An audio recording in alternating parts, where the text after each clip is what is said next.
countdown for blast-off. X minus 5, 4, 3, 2, X minus 1, fire.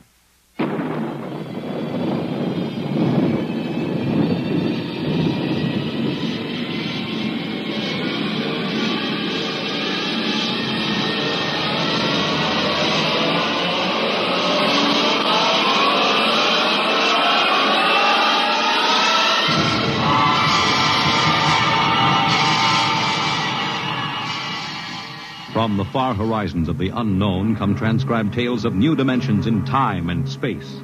These are stories of the future, adventures in which you'll live in 1,000,000 could-be years on 1,000 maybe worlds.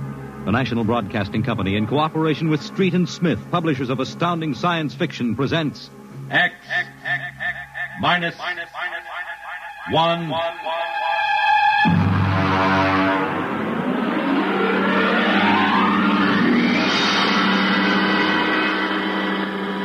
Tonight's story, The Embassy.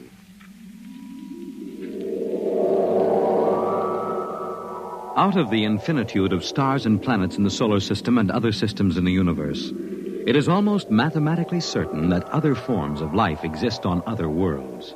Someday, in the future, in 1,000 years, or in the next 25 minutes, daring travelers through space will make contact with the inhabitants of another world. But the question is, will we contact them first, or will they contact us? A private detective agency in downtown New York. Mr. Graffius, Mr. Broderick will see you. Well, what can I do for you? My name is Graffius of Springfield. I would like your assistance in helping me locate a Martian embassy. Would you say that again very slowly? I came to New York to locate the Martian embassy. I assume you were joking. On the contrary, I am completely serious. As it happens, I am interested only in Martians at the moment. I see. Okay, shoot. Well, it occurred to me in the course of my studies that we, Earth people, cannot possibly be the only intelligent form of life in the universe. Since Mars is older geologically, and since it is also an atmospheric planet, its evolutionary history could easily be similar to ours. Do you follow me? Well, so far I can't say no. If this is true, then they must have been watching us, observing us for hundreds, possibly thousands of years. They also know we are a militaristic, warlike race. We might conceivably set out to conquer and occupy Mars someday. In which case they would try to get the jump on us. Precisely, Mr. Broderick. Now, if you were planning to attack an unknown nation, what would be your first move, Mr. Broderick? Well, intelligence. Find out what the odds are. Oh, you have a very logical mind, sir. You would send agents to scout the nerve centers of earthly civilization and advancement. Not Kansas City or Equatorial Africa, my dear sir, but here, in New York, the most technically advanced spot on the earth. And you want me to help you prove this theory of yours? Precisely. The expense doesn't interest me. Well, now, this may take a long, long time, Mr. Graffius. After all, nobody has ever seen the Martian. I assure you they will be very ordinary-appearing people. Mm-hmm. Very likely they live together in downtown New York. Most certainly they live in a private house with no servants to pry in their affairs. Oh, some ordinary people who live in a private house in downtown New York. How much is there to look up Martians in the classified section of the phone book? There's one other lead which might help you. What's that? They would be almost certain to subscribe to every conceivable type of newspaper, scientific journal, and foreign language publication. Now, that might be something. Okay, Mr. Graffius, it's a deal. Excellent. I shall contact you tomorrow.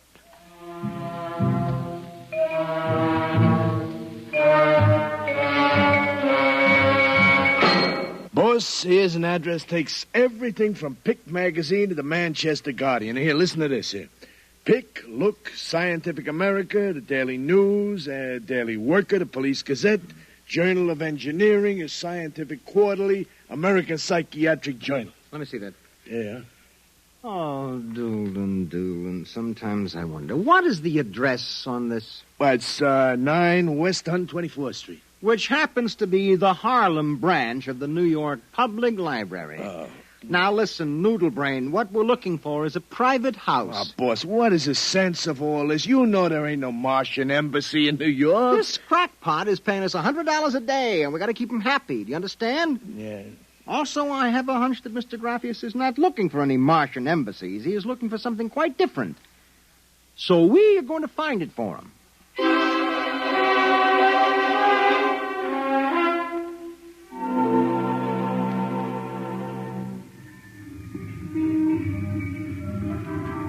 Which house is it, Doolin? It's right down there, number 108.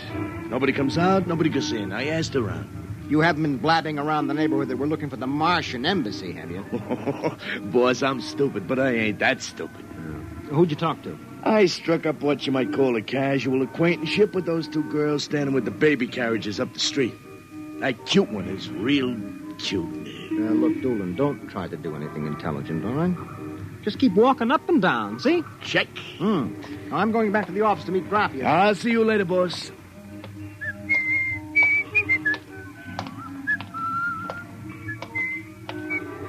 Hiya, beautiful. Hiya, Flatfoot. Name is Doolin, honey. Iron Man Doolin. Your line is getting rusty, Iron Man. So help me, honey. If I'm feeding you a line, may the heavens open up and strike me dead. Hey, what's that? Look out!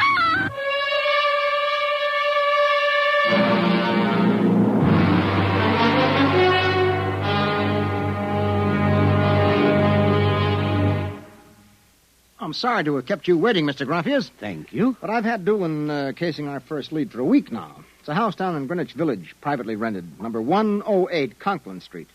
Nobody seems to know anything about who lives there, except that they subscribe to every paper and scientific journal put out. Also, there's a radio antenna on the roof. Oh, you don't suppose your Mr. Doolin will try to get inside the house? If this place is the Martian embassy... No, don't worry. Doolin can take care of himself. Oh, it's probably him now. Excuse me. Hello. Yeah, speaking. Doolin? Yeah, he works for me. What? No. No, I can't think of any. Yeah, sure. Okay, I'll be right down. Okay, Lieutenant, yeah. Yeah, right away. Something the matter? Doolin is dead, Mr. Graffius. All right, come on, we get a cab. I have to identify the body.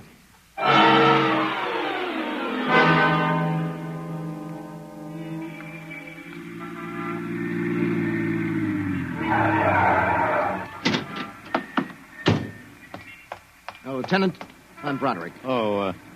There's your boy, Broderick. Anybody see it? A maid pushing a baby carriage. We can't seem to get any sense out of her. You mind if I talk to her? Hanson, this guy wants to ask the girl a few questions. Please. I told you what I saw. How many times I got to tell you? Look, miss, the dead man was a personal friend of mine. Would you tell me what happened? Helen and I were standing in front of Rackman's candy store up on the corner. We both had the babies out. He said hello and joked a little. Then he... What happened? It's too awful. No, please. Well, first he squashed. And then the stone fell on him. Could you repeat that? They don't believe me. But Helen saw it, too. Saw what? First he squashed, and then it fell on him. He was mashed flat before it even hit him. Now, look. That's the story, Broderick. Please, let me alone. Let me go home. I told you what I saw. Now let me alone. Let me alone. Did you learn anything, Mr. Broderick? I don't know. May I ask, what do you intend doing? Well, as soon as the cops clear out and this place quiets down, little Broderick is going to pay a personal call on the Martian embassy. Or whatever number 108 is.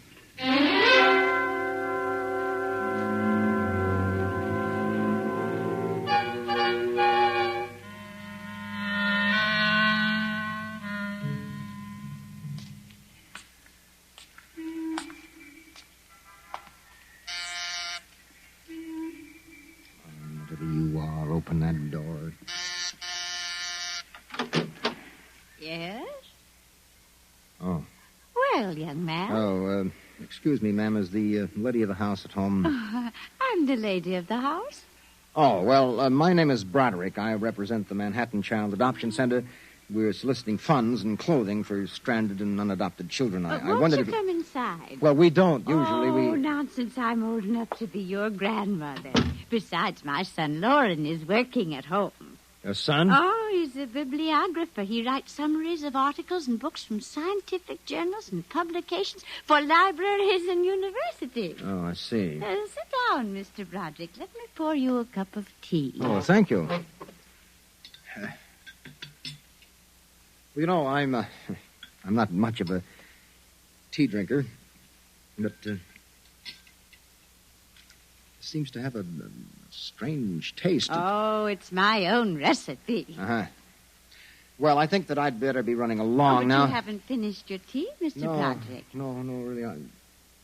I feel a little funny. I'll call Lauren. No. It's all right, I'm leaving. I just feel kind of dizzy. Well, I'm sure Lauren would like to hear about the adoption center. I'll call him. No, don't No, but bother. I must. Besides, you aren't well. Tea. Lauren! I've got to get out. Lauren! Lauren, hurry! Look out. You get out of my way. No. You must stay. Yes, Mother. You drugged my tea. You let go of my arm. Lauren! Let go. No! Oh! I've got to get out. The front door. Open. What happened? The other one, that Broderick, he was here. I drugged his tea. He got away? He was suspicious. Fool! Idiot! Go after him. Risk another murder on our doorstep. Are you insane? But he suspects. Well, we'll have to take our chances. We'll have to think of some other way. If he goes to the authorities... Oh, they'll laugh at him. How did they find out? I don't know how. But I'm certain someone else sent them. Who? I don't know. I'm afraid to let myself think. It might be.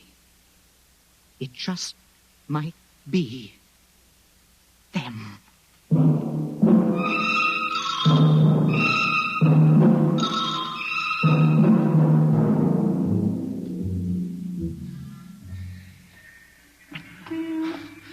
I've got to get help. Oh. Look out! Miss, please. All right, miss, we'll take care of him. Come along, mister. I'm going to give you a break and take you back to the wife and kids. No, you can't. I'm sick. Sick, is it? What's the matter? I'm drugged. They drugged me. Who drugged you? The number 108, the Martians. Who? The Martians in 108 at Martian Embassy. Well, I've seen them with pink elephants, rabbits, and mice, but you're the first one that's got Martians. Oh, it's true, I tell you. Come along. Listen, don't take me back there. They'll kill me. I've got to make you understand. Here, I'll help you up the steps. What? Listen, my name. My name is Broderick. I'm a private dick. We'll find out about this. No. Here, don't try any tricks. Officer, listen, please. I'll give you anything, $1,000, but please, listen. For God's sake, listen. Yes, officer? Oh. Why, Broderick. You know this lush, Granny? Oh, why, that's my son, Broderick. No, she's Martian. He's in pretty bad shape. You better get him to bed. Oh, dear, and he was doing so well at the Alcoholic Society. He must have gotten off again. Looks like he's ready to pass out. Lauren! What is it, Mother? Oh, Brod. Your brother Broderick has been drinking again. No, officer, please. Look out. He's passed out. Oh, I'll take care of him, officer. We've handled this sort of thing before. Can you manage okay? We'll be fine. Thank you. Oh, you've been very kind, officer. Nothing at all, Granny. I know how it is with these Alkies. Well, I'll be seeing you.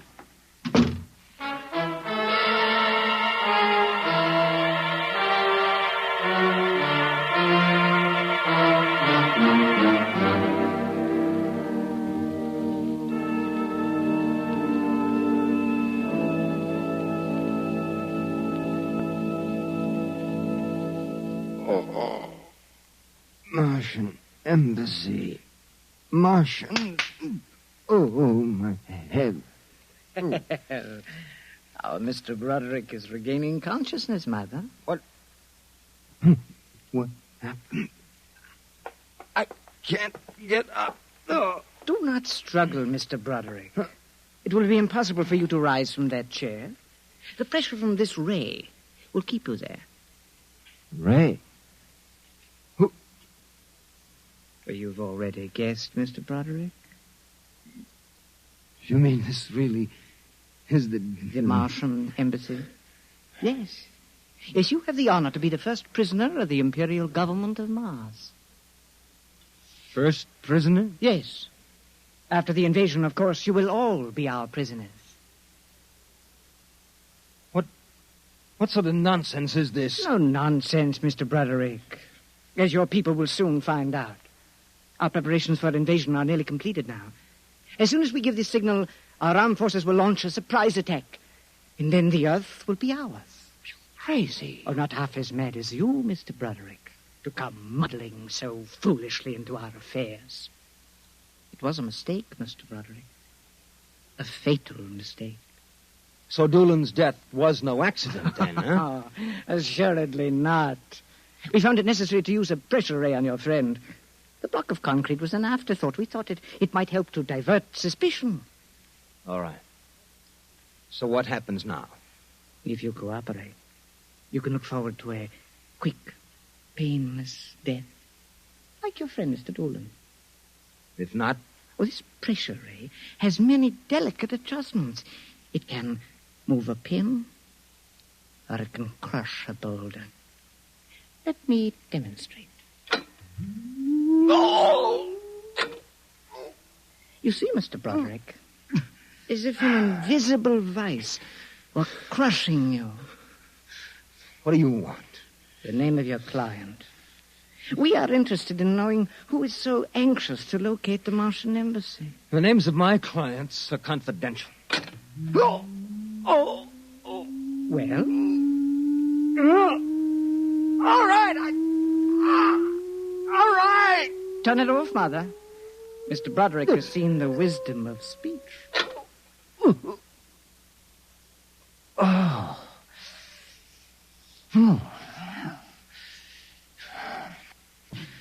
His name is Graphius. Graphius? Yes. An unusual name for an Earthman. Describe him. Well, I don't think I really can. Describe him. Oh.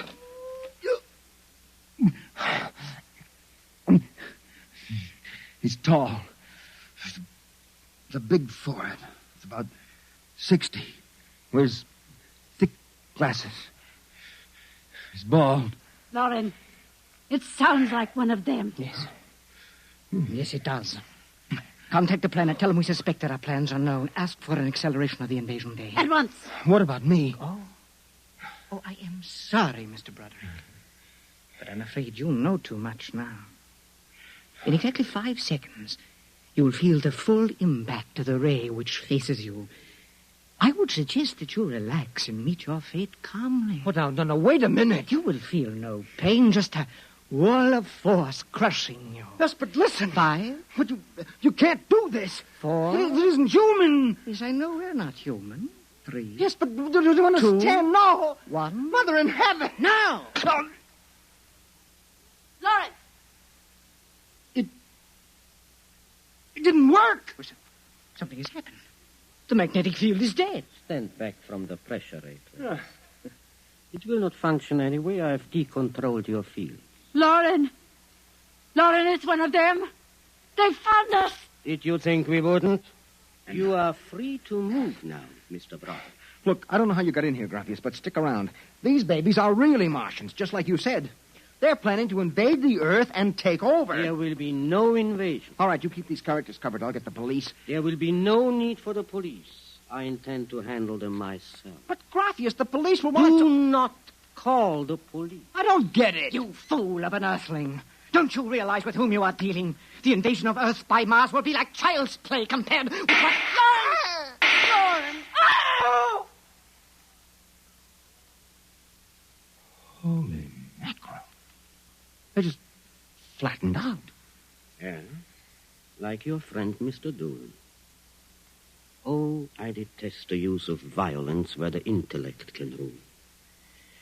But unfortunately, the Martians are a threat to us and must be destroyed so that we can proceed with our own plans. What plans? Naturally, you wouldn't comprehend. Wait a minute. There are some things here that I do understand. A second ago, that pressure ray didn't work. Now you're using it like it was a toy. How did you get in here, anyway? Who are you? Another one of these Martians? No, Mr. Broderick. I happen to be a Venusian. A what? A representative of the planet of Venus. You're crazy. Not at all. Martian invasion would be like child's play compared to ours. The Martians would simply have conquered and enslaved your people. We Venusians intend to exterminate you completely. And I suppose that you were going to start by knocking me off now, On the contrary, you are free to leave any time you please. Leave? Yes? Are you kidding? I know your plans, the invasion. I could go... Tell the police? Go ahead. Huh? Why don't you try it, Broderick? Because the minute I turn my back, you're going to let me have it. Suppose you try it and see. I have no interest in stopping you. Go ahead. Run to the police. Tell them anything you like. All right, Buster, you asked for this.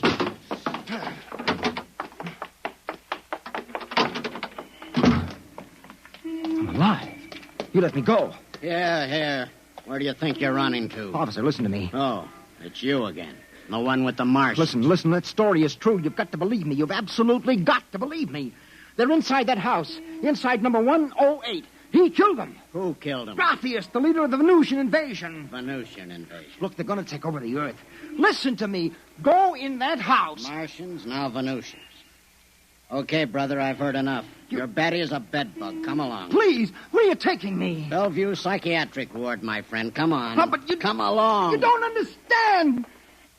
Why are you such a fool? Let go of me.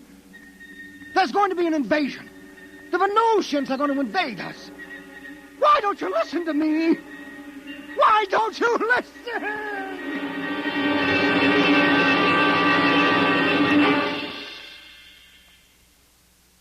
You have just heard X-1, presented by the National Broadcasting Company in cooperation with Street and Smith, publishers of astounding science fiction.